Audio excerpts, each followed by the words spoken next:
வாழ்க்கையில் ஒரு நேரடி பாதை இல்லை. ஒரே மாதிரி வழிகளும் இல்லை. அனைவரும் வெற்றி பெறும் ஒரே மாதிரி மருந்தும் இல்லை. நீ தோற்றால் அது தோல்வி இல்லை. அது ஒரு வகையான கற்றல். அது உன்னை தயாராக்கும், உன் வெற்றிக்கான பாதையை கட்டும். நீ இன்று ஏன் பயப்படுகிறாய் தெரியுமா? ஏனெனில் நீ ஏற்கனவே உன்னுள் சக்தி இருக்கிறது என்பதை மறந்துவிட்டாய். தோல்வி என்பது முடிவு கிடையாது, அது ஆரம்பமாகும் நேரம். ஒரு அறிவியல். உன் வாழ்க்கை வெற்றிக்கு தேவையான துப்புகளை தரும் தருணம். இன்று நீ வேலை இழந்திருக்கலாம், கல்வியில் தோற்றிருக்கலாம், காதலில் தோல்வி அடைந்திருக்கலாம். நீ மட்டும் இல்லை, நீ மட்டும் தனியாக இல்லை. உடைந்தவர்கள் அதிகம், ஆனால் அந்த இடத்திலிருந்து எழுந்தவர்கள் அவர்களே கதைகளாக மாறுகிறார்கள். தோல்விக்கு பிறகு பலர் என்ன செய்வார்கள் தெரியுமா? ஓரங்கட்டி கொள்பவர்கள் மனதில் பேசிக்கொண்டு அழுவார்கள். யாரிடமாவது பகிர மாட்டார்கள். தன்னை குறை சொல்ல ஆரம்பிப்பார்கள். ஆனால் உண்மை என்ன தெரியுமா? தோல்வி வரும் என்பது சாதாரணம். அதிலிருந்து நீ என்ன கற்றுக்கொள்கிறாய் என்பதுதான் முக்கியம். நீ ஒரே தடவை தோற்றாயா? சரி, அதற்கான காரணத்தை எழுதிக்கொள். இரண்டாவது தடவை தோற்றாயா? அதை ஒப்புக்கொள். மூன்றாவது தடவை தைரியம் தேடு. வாழ்க்கை ஒரு விளையாட்டு மாதிரி பாரு. தோற்கலாம், ஆனால் விளையாட்டை விட்டு ஓடக்கூடாது. நீ ஒரு நாள் ஜெயிக்கப் போகிறாய், ஆனால் அதற்குள் சில பாடங்களை கற்றுக்கொள்ள வேண்டியிருக்கும். வெற்றி என்பது ஒரு நிலைமை அல்ல, அது ஒரு மனநிலை. உன்னிடம் இருக்க வேண்டியது 3 விஷயங்கள். 1. நம்பிக்கை. தன்னம்பிக்கை இல்லாமல் வாழ்க்கை முடியாது. 2. ஒழுக்கம். தினசரி பணிகளை சீராக செய்தாலே முன்னேற்றம் வரும். 3. திட நிலையோடு முயற்சி. ஒவ்வொரு நாளும் மீண்டும் முயற்சி செய்யும் மனம். வெற்றியாளர்கள் தோல்வியை எப்படி பார்க்கிறார்கள் தெரியுமா? அது ஒரு தூக்கி மேலே எறியும் படுக்கை. வெற்றி வந்தால் எல்லாம் சரியாகும் என்பது போய். நீ சரியாக இருந்தால்தான் வெற்றி வரும். நீ ஒரு திட்டம் போடு. ஒரு நாள் ஒரு பணியோடு ஆரம்பி. முடிவடையும் வரை நீ செய்தால் அதுவே வெற்றிக்கு சின்ன கதவாய் ஆகும். நீ யாராவது மாதிரி ஆக வேண்டியதில்லை. நீயாக இருப்பது தான் பெரிய வெற்றி. தினமும் 1 மணி நேரம் உன்னுடைய கனவுக்காக வேலை செய். எழுது, படி, படைத்திடு, பேசு, முயற்சி செய். ஒருவர் பார்த்து உன்னை சொல்ல வேண்டிய தேவையில்லை. உன்னை நீ பார்க்க வேண்டியது தான் முக்கியம். நாம் பல தருணங்களில் உடைந்தாலும் உடைந்த இடத்தில்தான் ஒளி வந்து சேரும். நீ பயப்படாதே. உடைந்ததற்கு பரிகாரம் எழுதல்.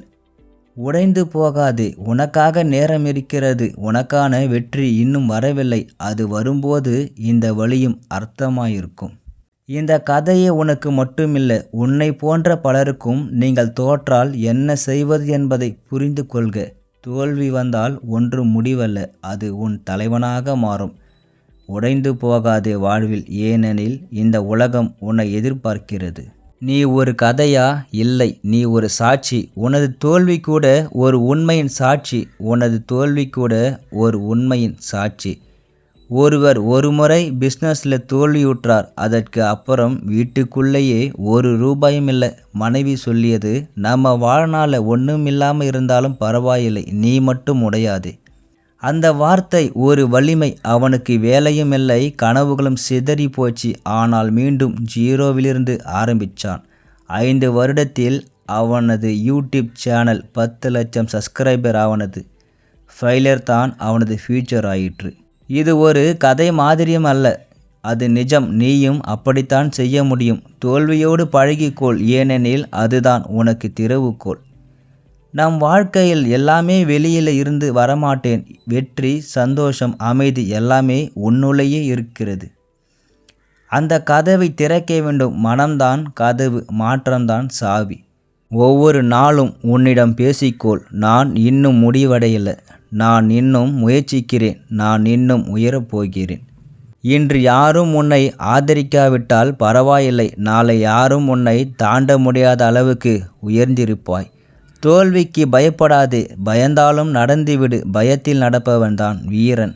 வெற்றி என்பது ஒரு இடமல்ல, அது ஒரு பயணம். நீ அந்த பாதையில் நடந்தால் நீயே வெற்றியின் விளக்கமாக மாறுவாய்.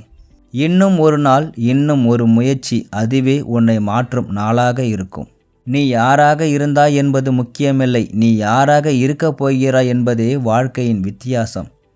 நீ ஒரு மரம் போல இருக்கிறாய். இப்பொழுது உனது வேர்கள் வலிமையடைகின்றன. அதனால்தான் நீ வளர ஆரம்பிக்கிறாய்.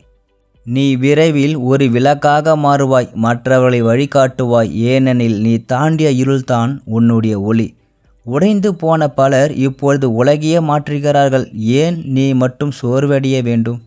உடைந்து போகாதே. வாழ்க்கை இன்னும் முடியவில்லை. உனக்கான நாள் இன்னும் வந்திருக்கவில்லை. உன்னால் முடியாது என நினைக்கும் அந்த மனதை நீ முற்றிலுமாக ஒழிக்க வேண்டும். நீ வாழ்கிறாய், அதுவே வெற்றி. நீ விழுந்தாலும் எழுகிறாய், அதுவே வீரராகும் தருணம். இந்த வீடியோ உங்களுக்கு உதவிகரமாக இருந்தால் அதை உங்களை போன்ற ஒரு உடைந்த மனதை கொண்ட நபருக்கு அனுப்புங்கள். உடைந்த மனங்களே மாறுபட்ட உலகத்தை கட்டும். வாழ்வில் தோல்வியால் முடிவடையவில்லை, மாற்றத்தால் மட்டுமே முடிவும் தொடக்கமும்.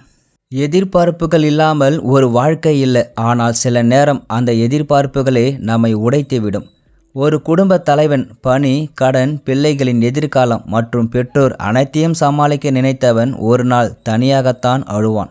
நம்முடைய குடும்பங்கள் நம்மை பாதுகாக்க வேண்டிய இடம். ஆனால் பல நேரங்களில் அது நம்மை அழுத்தும் இடமாகி விடுகிறது. நாம் என்ன செய்வது? எதிர்பார்ப்புகளை விட்டுவிட முடியுமா? இல்லை. அவர்களை வெறுக்க முடியுமா? இல்லை. அப்போ என்ன செய்வது? ஒரே ஒரு விஷயம், நீ உனக்காக சில நிமிடங்கள் ஒதுக்க வேண்டும். உன் மனதை கேட்க வேண்டும். உன் உள்ளத்துக்குள் சென்று கேளு. நீ இப்பொழுது உன் நிலைமை மாற்றி மகிழ்ச்சியாக இரு. நீ உடைந்தால் நீயும் மட்டுமல்ல, உன் குடும்பமும் நிலை குறையும். அதனால்தான் முதலில் நீ உன்னை காப்பாற்ற வேண்டும். நீ இன்று கீழே விழுந்திருந்தால் அது தற்காலிகம். நீ அதிலிருந்து என்ன கற்றுக்கொள்கிறாய் என்பதே நிரந்தரம். மனதை மாற்றுவது உலகத்தை மாற்றுவது போல. நீ உலகத்தை காப்பாற்ற முடியாது. ஆனால் உன் மனதை மாற்றினால் நீ ஒரு உலகத்தை உருவாக்கலாம். வாழ்க்கை என்ன சோதித்தது? நானும் எதிர்த்தேன். அது என்னை அடித்தது. நானும் எழுந்தேன். நீ வாழ்க்கையை அழுது அழுது களைத்து போகலாம். அல்லது அதே வாழ்க்கையை தூக்கி நீ வெற்றியை சேர்த்து கொள்ளலாம். உன்னை யாரும் நம்பவில்லை என்று சொல்கிறாயா? ஒரு விஷயம் சொல்கிறேன். உலகம் உன்னை நம்பும் முன் நீ உன்னை நம்ப வேண்டும். நீ உன் வாழ்நாளில் பெரிய வெற்றியை அடையணுமா? சாதிக்கிறேன் என்ற மனநிலையுடன் தினமும் எடு. நான் ஏற்கனவே ஒரு வெற்றியாளன் என்ற மனநிலையுடன் தூங்கு. நீ இப்படித்தான் இருக்க முடியாது. உன் வழிக்குள்ளே தங்கிவிடாதே. அதை வெற்றி கொள்கையாக மாற்று. தோல்வி உன்னை பாதிக்கலாம். ஆனால் தோல்வியை ஒப்புக்கொள்வது உன் விருப்பம். நீ உன்னையே மீட்டு கொள்ள முடியும். நீ யார் தெரியுமா? நீ ஒரு கதாபாத்திரமில்லை, நீயே கதையாசிரியர். உடைந்து போன நேரங்கள் உனக்கு தெரியாது. ஆனால் இப்பொழுது நீ எழுந்தால் அந்த உடைந்த நேரங்களை நீ தந்த சிறந்த பதிலாக மாறுவாய். வாழ்க்கை உன்னை கீழே தள்ளிவிட்டால் அதை முடிவு என்று நினைக்காதே. அது ஒரு ஆரம்பம். உடைந்த மனங்களே உலகத்தை மாற்றுகிறார்கள். உனக்குள்ளே அது இருக்கிறது. அது அசாதாரணமாக மாற வேண்டும். இன்னும் முயற்சி செய். இன்னும் வாழ். ஏனெனில் உனக்கான நேரம் வரப்போகிறது. உடைந்து போகாதே. வாழ்வில் மிகவும் உணர்ச்சி மிகுந்த கிராமத்து சிறுவனின் வாழ்க்கை கதையை கேட்டு இந்த வீடியோவை முடித்து கொள்ளலாம். கிராமத்து சிறுவன் விஜய் கதையின் பயணம். விழுப்புரம் மாவட்டம் அருகே ஒரு சிறிய கிராமம். பனங்களத்தூர் அருகே பிறந்தான் ஒரு சிறுவன் விஜய். அவனுடைய தந்தை ஒரு தினமும் கூலிக்கு போகும் ஏழை விவசாயி. தாயார் தினமும் சமையல் வேலை, வீட்டு வேலை. ஆனால் ஏராளமான அன்பு. விஜய் பள்ளியில் சிறந்த மாணவன். ஆனால் அவனுக்கு அடிக்கடி ஒரே கேள்வி, ஏன் நம்ம வீட்டில் ஏழைதானா? என் அப்பா ஏன் அவ்வளவு துன்பப்படுகிறார்? அவன் பள்ளிக்கு செல்லும்போது பாதி நாளில் மழை, பாதி நாளில் காலி வயிறு. ஆனால் மனசில் ஒரு கனவு, நான் ஒரு நாள் பெரியவன் ஆவேன். 10ஆம் வகுப்பு தேர்வு வந்துச்சு. விஜய் ராத்திரி முழுக்க விளக்கில்லாமல் மண்ணின் நடுவில் படித்தான். ஆனால் தேர்வு முடிவுக்கு பிறகு வந்த செய்தி தந்தைக்கு மாரடைப்பு. வேலை இல்லை, குடும்பம் முடிந்த நிலை.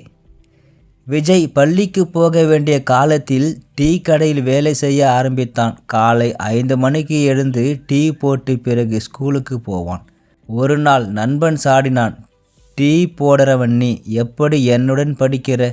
விஜய் அழுதான். வீட்டுக்கு போய் தாயிடம் சொன்னான், நான் பள்ளிக்கு போக மாட்டேன் அம்மா சொன்னால், உன் அப்பா வாழ்ந்திருந்தா நீயே ஒரு ஒளிச்சுடர். உடைந்திராதே மகனே, உனக்காக இந்த நிலம் காத்திருக்குது.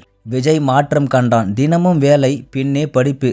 குறைச்ச வயிறு நிறைந்த கனவு. அவன் தேர்வில் 93% எடுத்தான். ஊர் முழுக்க பேச்சு. டீ கடை பையனா அவன், இப்படியா எழுதியிருக்கான். ஆனால் மேல் படிப்புக்கு பணமில்லை. தாயார் தன் தாலிச்சீர் அடகு வைத்து விஜய் கலங்கினான். ஆனால் விட்டு கொடுக்கவில்லை. அவன் ஒரு சின்ன நகரம் சென்று பார்ட்-டைம் வேலை செய்து அதே நேரத்தில் பிஎஸ்சி கம்ப்யூட்டர் சயின்ஸ் படித்தான்.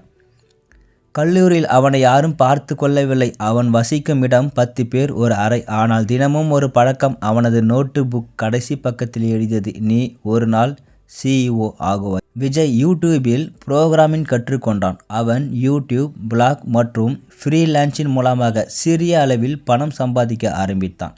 ஒரு நாள் அவனது ஆப் ஒரு இடத்தில் வெற்றி பெற்றது. அதுவே அவனுக்கு ஒரு சர்வதேச நிறுவனத்தில் வேலை வாய்ப்பு கொடுத்தது. அன்று காலையில் விஜய் தாயுடன் கல்லடியில் காஞ்சியில் அமர்ந்திருந்தான். அப்பொழுது ஒரு அழைப்பு. Vijay, congrats, you are selected for a global tech conference and we are offering you the post of production manager in Germany. அவனது கண்களில் கண்ணீர். அப்பா இருந்திருந்தா உன்னை பார்த்து பெருமைப்பட்டிருப்பார் என்று அம்மா கூறினார். விஜய் தன்னுடைய முதல் சம்பளத்தில் வீட்டுக்கு தூரம் ஒரு நிலம் வாங்கினான். அதுவே தந்தை வேலை பார்த்த நிலம். இன்று அது ஒரு விஜயின் சொந்தம். விஜய் எதையும் தன்னோட தோல்வி என்று பார்ப்பதில்லை. அது ஒரு பக்கம்தான். மிக சாதாரண வாழ்க்கையிலிருந்து உடைந்து போன நிலையில் இருந்தவன் உலகமே பாராட்டும் நிலைக்கு வந்தான். இப்போ நீயும் கேள். நீயும் உடைந்து போனவரா? உன் கனவுகள் வீணா போச்சா? உன் வாழ்க்கை முடிவா தோன்றுது இல்லையாடா நண்பா? உனக்கான நேரம் இன்னும் வரல. நீ எழு, போராடு, நிச்சயமாகவே வெல்வாய்.